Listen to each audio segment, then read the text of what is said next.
Welcome to 100 Stories, the Narrative Intelligence Project. I'm Paige Williams. This series explores a question at the center of how we become who we are. How malleable are the stories we live by? And what does it take to change one?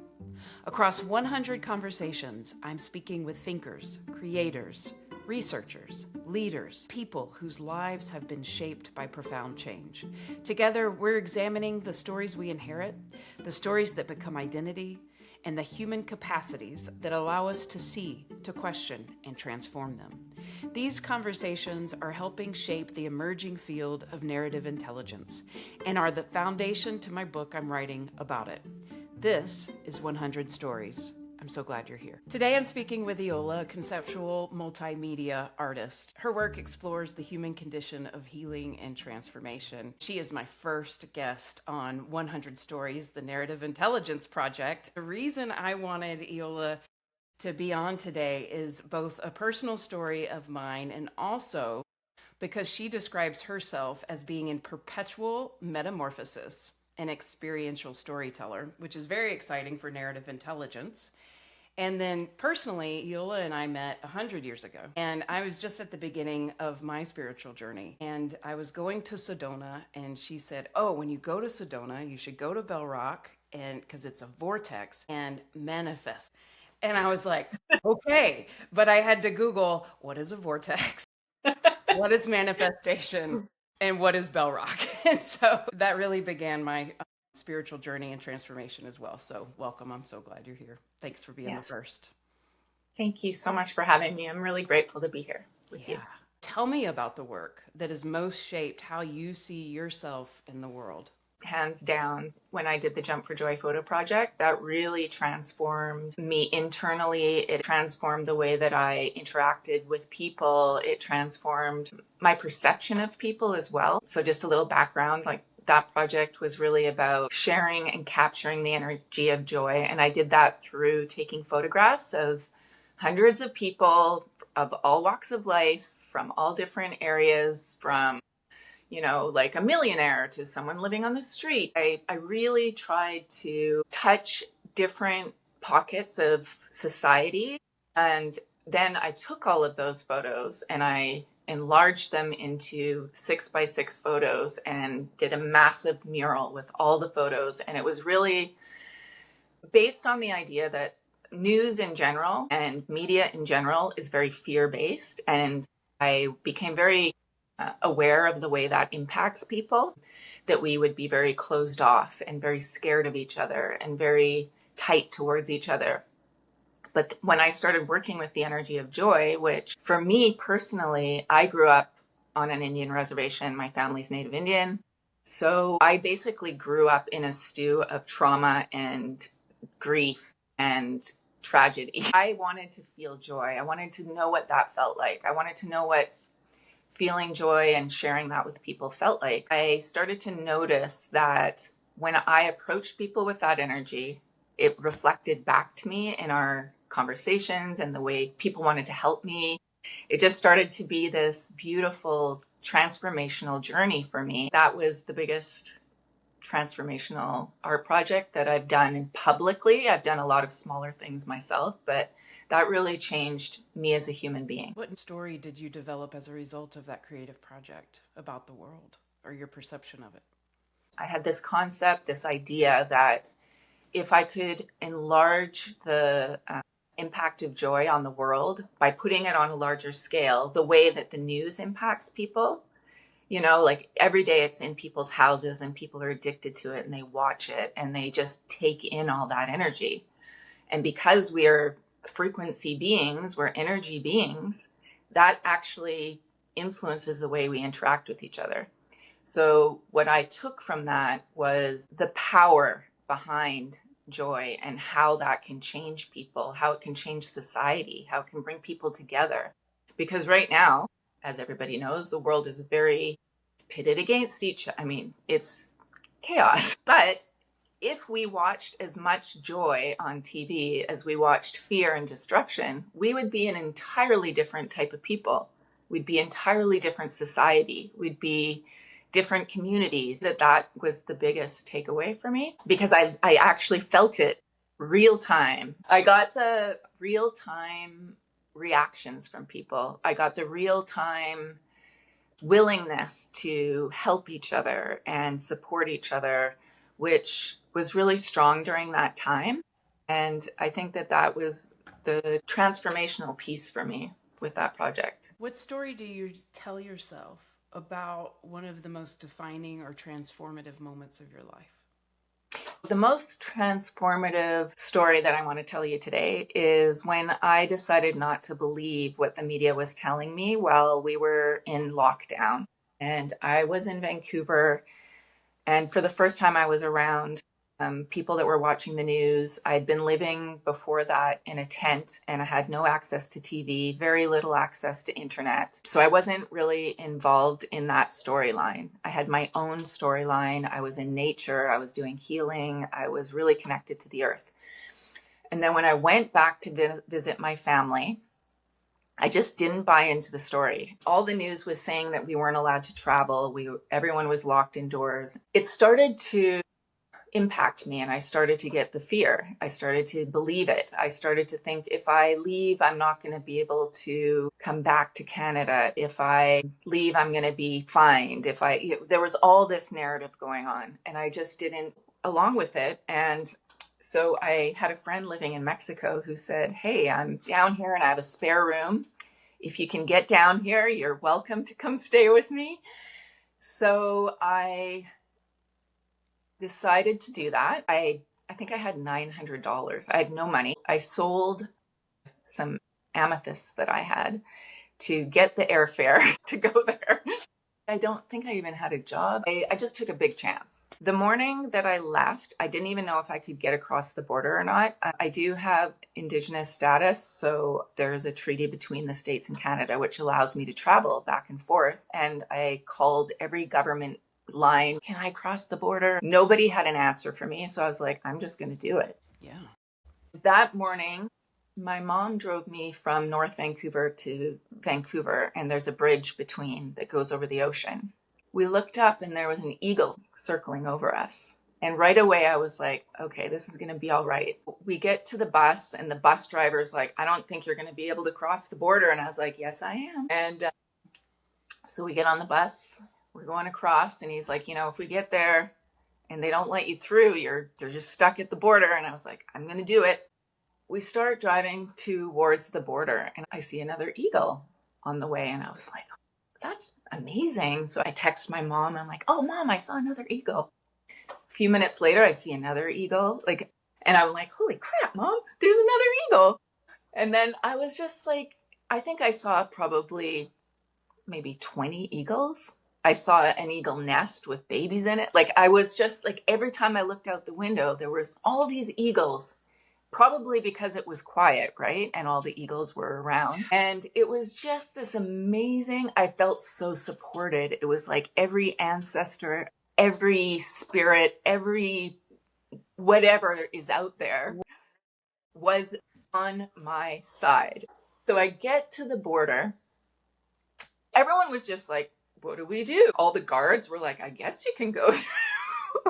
We have to go through the customs, and you get back on the bus. And just after the border, as we were passing the box stores, I look over, and the very first thing I see was American Eagles Outfitters. And I was like, "Are you kidding me?" And it kept happening. So then we get into the same thing happens. We turn a corner, and there's a giant eagle. We're in the US, right? So there's a giant eagle carved into the side of a building. And I was just like, the signs were just coming and coming and coming. And then I get to the airport, and I'm standing in line, look at my ticket, just checking things. And it was Mexican Airlines, and their logo is an eagle. Maybe those things are always there, but for some reason it was like they were glaringly obvious signs for me. I get to Mexico, I'm looking at the flag. There's an eagle in the flag. It was unbelievable. And it was just this the transformation for me was trusting that there's a greater power out there, and that when you are convicted in your beliefs and in your choices, that the world or the or whatever you want to call it. I don't even know what the name of that is, but whatever's out there that is our power that we're moving through the world with conspired to make that really easy for me to get through a situation that no one would even think was possible. So that really set in place this belief system and how we can transform our lives, even when it seems impossible, like taking risks on things that if you really don't believe something, even though everyone in the world is telling you it's not going to work, you can't do it, it's dangerous. I mean, I'm not saying do everything dangerous, but I'm just saying in that scenario, it just transformed something inside of me that made me feel like whatever greater power is behind me made itself known. Like it was an incredible experience. Power equals continuing to play in your life several years later.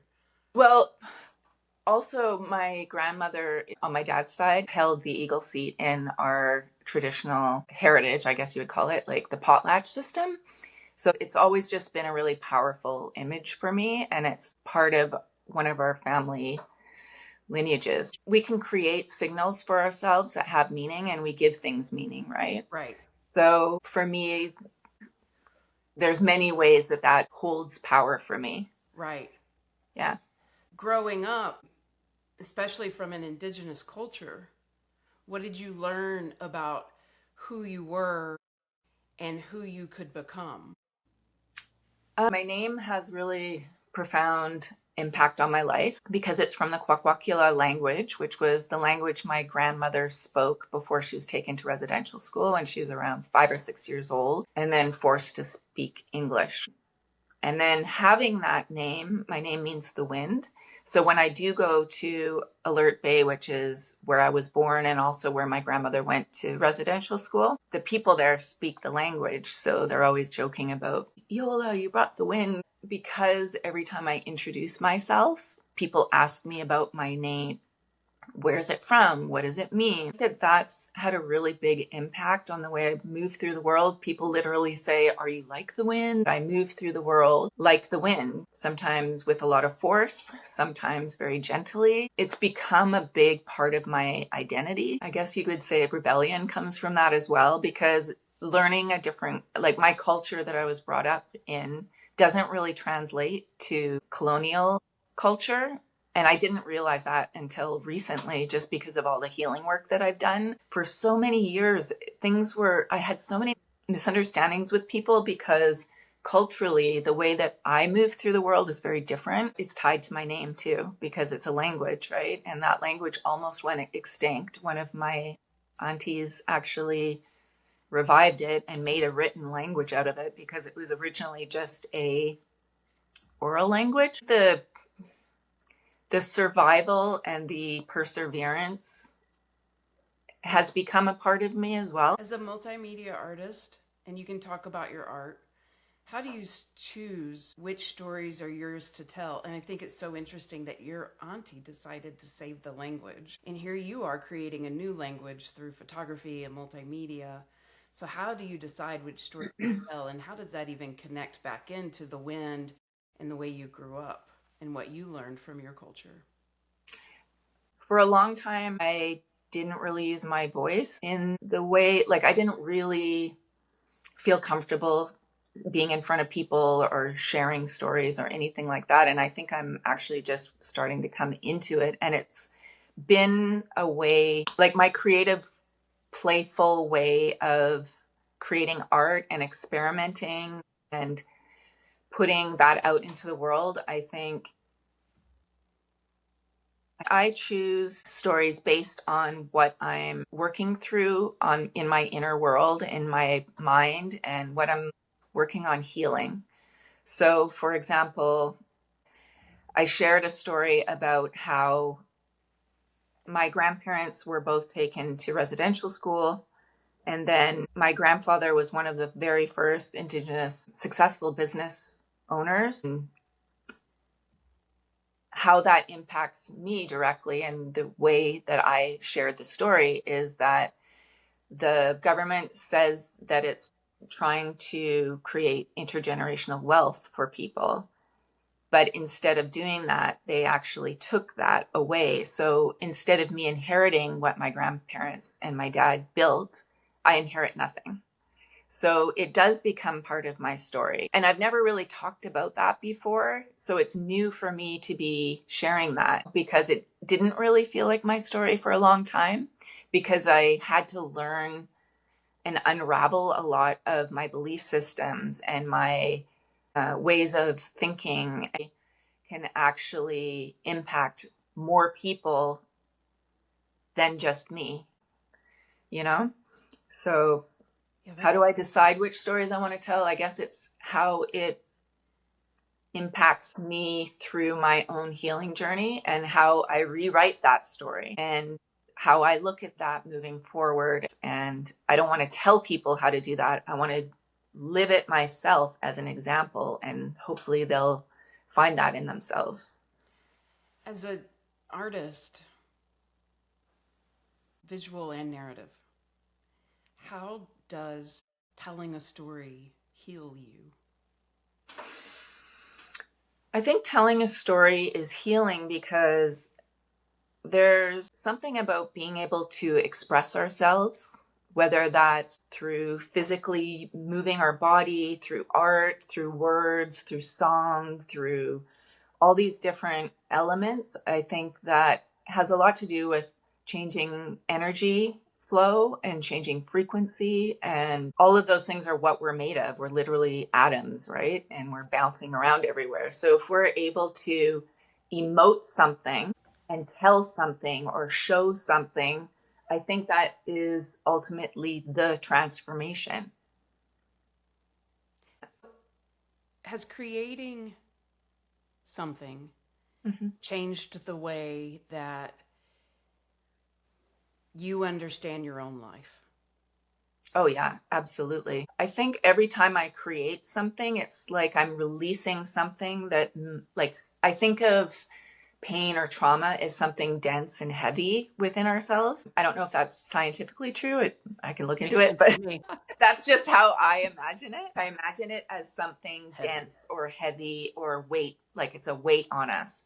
So if I'm able to express that out and shake it up and move it around and clear it out, then I think that that's the gold right there. That's the transformation again, or the change that I'm able to do by creating something creatively, and, artistically. And let's talk about, like, that makes me curious about how powerful does a story have to be to actually change someone else's perspective or change someone else's life? Like, what properties would a story have to make them see the world differently? Sometimes very simple things can make a really big impact, you know?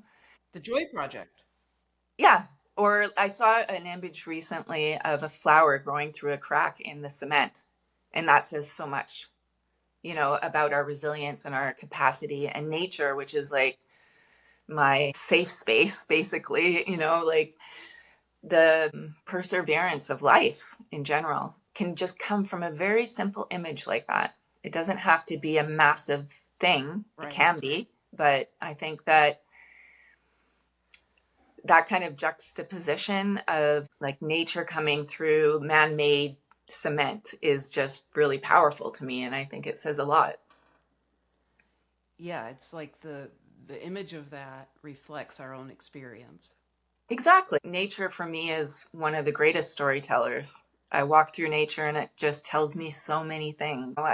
There's a lot of logging around here, a lot of clear cutting that happened, and you can see all these trees growing out of the middle of the giant trees. And again, it's just this willingness to keep going and keep growing and keep persevering through everything that comes into our way. So those things really remind me of our power, of our just what can be possible. As storytellers, what's our responsibility when we tell the story of another or tell the story of spiritual truth? Everything that we tell is a perspective, our intention with why and what we're telling. You know, there's a big difference between gossip for example, that is pulling people down, and a story that is focused on uplifting or healing. It's a very different thing. It's important to uplift people, and that's my goal. That's the way that I choose. And when it's for myself, if I'm just trying to make sense of something, it doesn't even have to make sense to someone else. If I need to jump up and down for 10 minutes and that's my thing that's going to change. AI comes into being more and more. What do you think as human artists we need to be aware of or better at, or any thoughts around AI and storytelling, storytellers?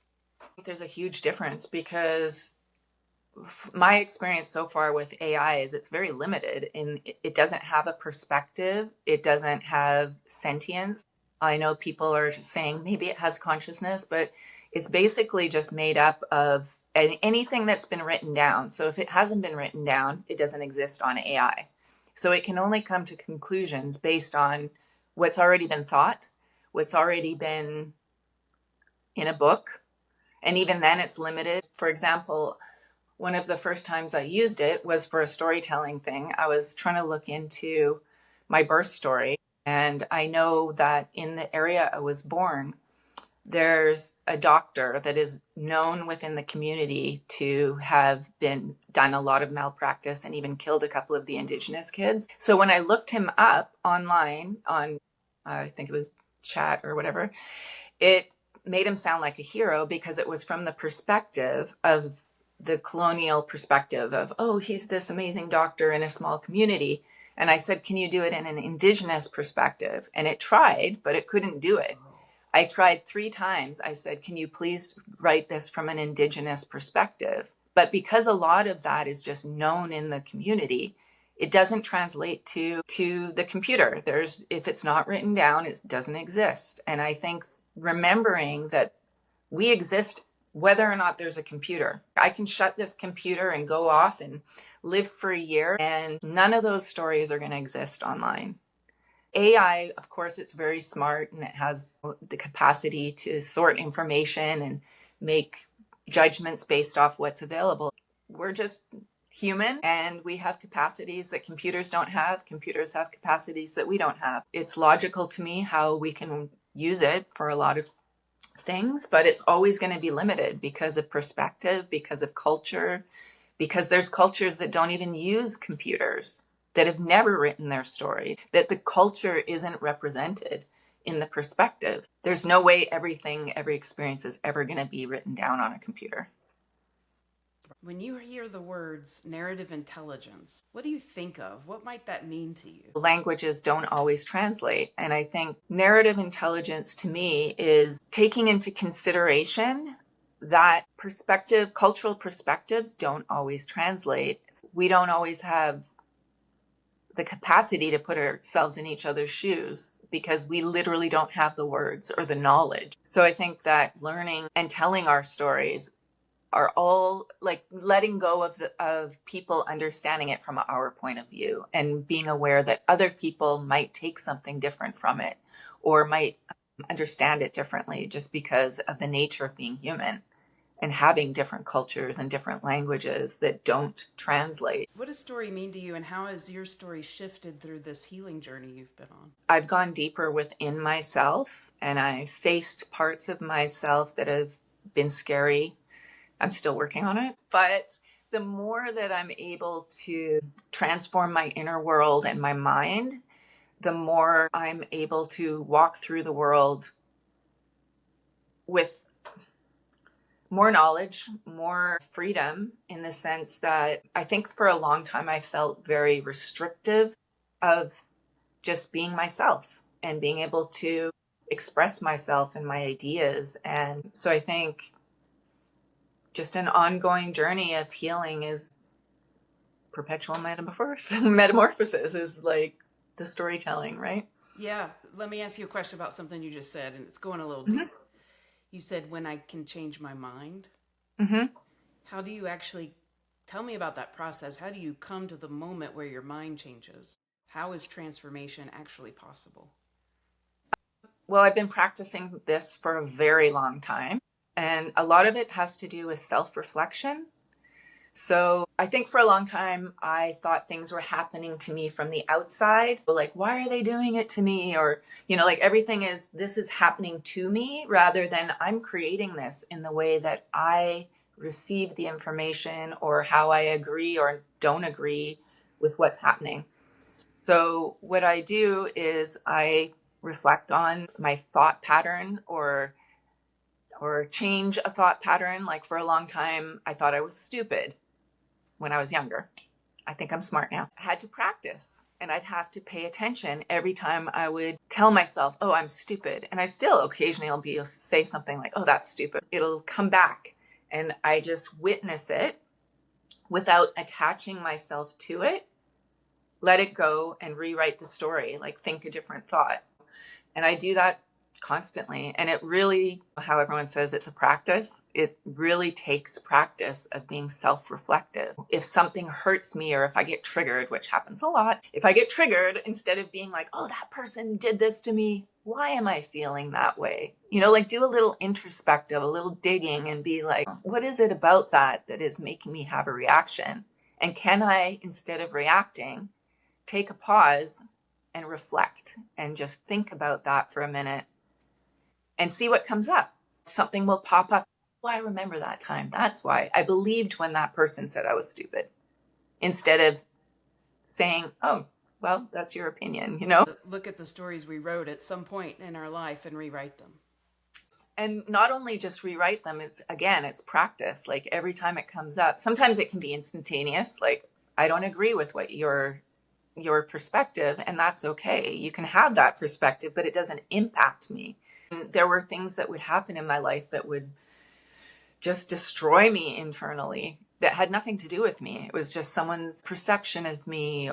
And instead of someone else creating the storyboard that's going to impact everything I do in my life, creating a storyboard for myself and moving through the world and practicing making that story real for myself. And then once it's integrated, it becomes second nature.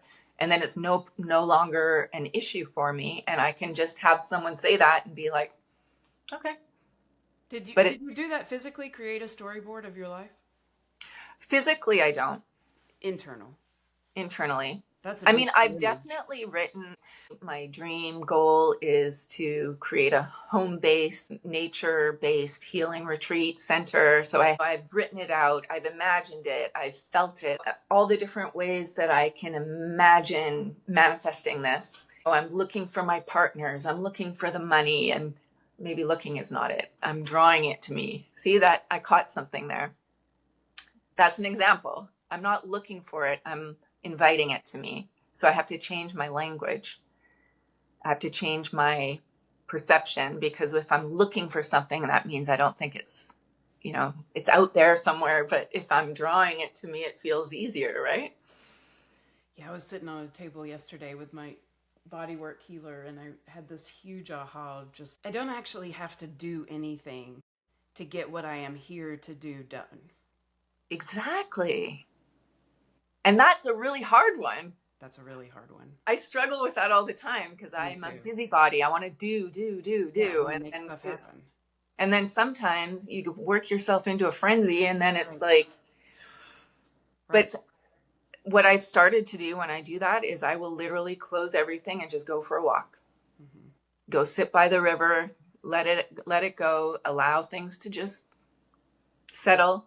Mm-hmm. And then it opens up. And again, it kind of goes back to what I was saying before about how our energy can get tight or heavy or stressy, like being able to release that. It's just like it opens things up for us. Yeah. It's such a shift to go from achieving doing brain mm-hmm. to just being I am brain. Mm-hmm. And that work between those two brains is like, for me, it's just constant. And yeah, I'm somewhere in the middle. I'm never always all the way here, all the ways there.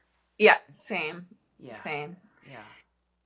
I'm practicing right now being more responsive. So I do a little bit of outreach, but then I also trust my kind of intuition a lot more. and things start to pop into my brain and I'll know what I need to do instead of just doing a bunch of stuff that I think I'm supposed to do, because most of the things in my life have never really come to me in a normal way. So just kind of working somewhere between the balance of taking action when it's necessary and then allowing things to also just manifest. And I'm not saying don't do anything ever, because obviously you have to take action, but just trusting the inner guidance of the things. Sometimes I'll have a name pop into my head, or I'll just be like, I wonder what they're up to, and I'll just kind of reach out to someone randomly, or it's like there's an inner guidance that's there if we listen to it. Yes, deeply. Yeah. What are you excited about right now? What's bringing you joy? What are you curious about? My healing's always top priority for me, but this project that I have that I've been working toward, I've been calling it home base, but I think really what I want is a home, because I've never really had a steady life ever in my entire life. And I'm over half a century. My experiences living in nature massively transformed me. Like, it opened me up in ways that nothing else ever has. It's made my intuition way stronger. I don't know if I mentioned this to you, that I was living in tents for in total a year, but it was 6 months, 2 different years in a row, on 2 different healing retreat properties while the world was shut down. People were still coming and doing healing retreats, and they'd always invite me in. I was like a caretaker on these properties, and they would invite me in to join them. It's been transformational, and I want to live on a massive property. I want to be able to invite people to do that kind of work, and also working with plants. Plant medicine, I think, was another way I want to do that. So those things are really exciting to me. And I know that the right place will present itself when the right time is. Right. But I also found that when I speak about it more, again, like we were talking earlier, the more I put it out into the world, the more real it becomes. Yeah. Really. The right people will hear it. The right investors will hear it. The right healers will hear it. The right, people who know how to live off the land that can teach us, they'll come. So it's that whole, what's that movie? If you build it, they will come, kind of thing. 1,000%. It's amazing how speaking it into the world brings it into the world, which is why we have to watch what we say, because words are so powerful. Yeah.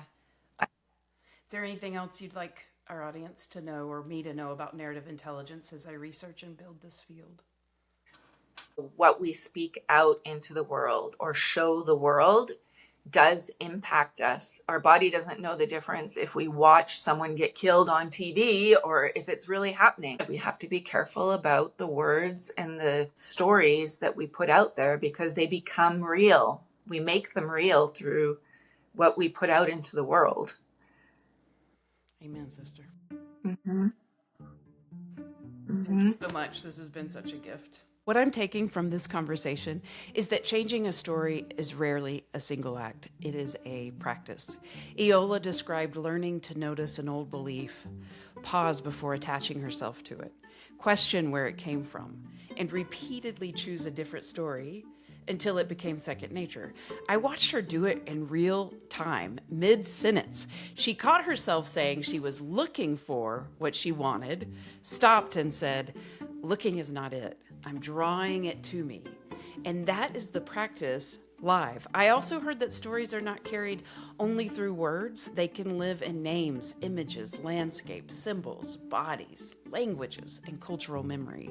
And one thing Eyoälha said stopped me. She tried to use AI to tell her birth story from an Indigenous perspective, and it could not, because the knowledge that her community holds was never written down. The tools we build to help us tell our stories are trained on an archive that leaves whole ways of knowing out of the frame. Narrative intelligence may require more than understanding our own stories. It may also require the humility to recognize that another person's story cannot always be fully translated through our language, culture, or point of view. These are emerging insights from one conversation, not conclusions. But I'll be listening for how they deepen, change, or are challenged across the next 99 stories. Eyoälha, thank you for sharing your story with us.